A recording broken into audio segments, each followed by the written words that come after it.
it was like they beat the shit out of him.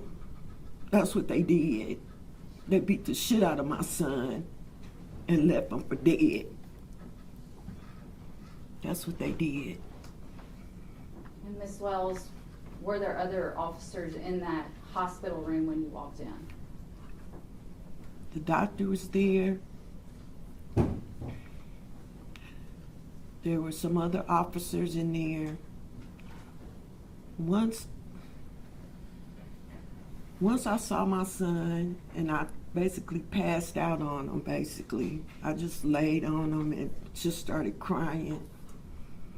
And I just burst out and said, "What the fuck is going on here? This does not look like no pepper spray and no tasing."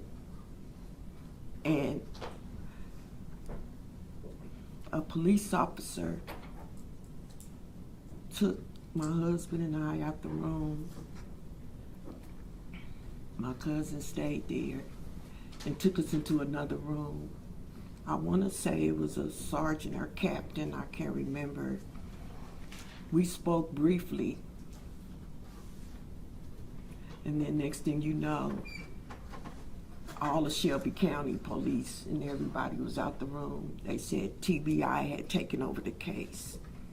And all the police officers that were there were gone. And so it was just the TBI, the nurses, the doctor, and my husband and my cousin.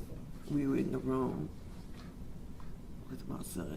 When you saw your son, was he ever responsive to you that night? No. Tyre was not responsive. He was on a breathing machine, and the machine was keeping him alive. And did you know from the minute you walked in that room that night that your son was gone? Yes. You couldn't. There's no way my son would have survived from that. He was already deceased, basically. I say they must keep him on those breathing machines for 72 hours. But my son was deceased.